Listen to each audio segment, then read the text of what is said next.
आइए शुरू करते हैं श्रावण मास में अध्याय 8। ईश्वर बोले कि हे सुन कुमार, अब मैं समस्त पापों का नाश करने वाले इस सावन मास का अध्याय तुम्हें सुनाकर वर्णन करता हूँ। जिसे श्रद्धा पूर्वक करने से मनुष्य के परम सिद्धि को प्राप्त होता है। और ब्रह्मा जी ने चंद्रमा को ब्राह्मणी के राजा के रूप में अभिषेक किया। जिस समय अपने रूप से तथा योनि रूप से संपन्न तारा नामक गुरु पत्नी को देखा, उसके रूप संप्रदा से मोहित होकर वह काम के विषीभूत हो गया और उसने अपने घर में रख लिया। इसी प्रकार बहुत दिन बीत गए, पर उसे बुध नामक एक पुत्र हुआ जो बुद्धिमान, सुशोभ्यमान तथा शुद्ध लक्षण के युक्त था।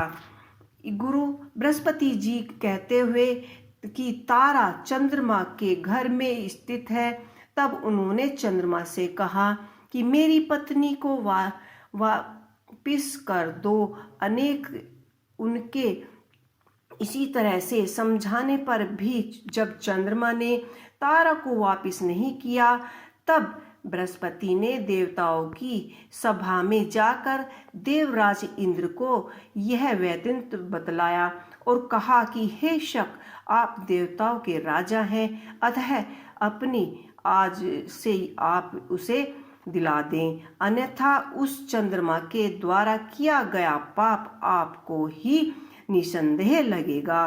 क्योंकि शास्त्र निर्माण के अनुसार प्रजा के द्वारा किया गया पाप राजा को ही भोगना पड़ता है। परंतु मैं भी ऐसा कहाँ कह गया कि दुर्बल का बल राजा होता है। गुरु का यह वचन सुनकर चंद्रमा ने कहा कि मैं आपकी आज्ञा से तारा को तुम्हें दे दूंगा, किंतु इसके पुत्र को नहीं दूंगा। शास्त्र के अनुसार विचार करके देवताओं ने उसके पुत्र चंद्रमा को दे दिया। इसके बाद गुरु को उदास देखकर देवताओं ने उन दोनों को वर प्रदान किया कि हे चंद्र, अब तुम घट जाओ, यह तुम्हारे भी पत्र है और यह तुम सभी के लिए संभव है। उन दोनों के वर प्रदान किए, हे चंद्रमा, अब तुम घट जाओ, तुम्हारे ही पुत्र हैं और बृहस्पति का भी है। यह तुम्हारा पुत्र ग्रहों में प्रतिष्ठित होगा।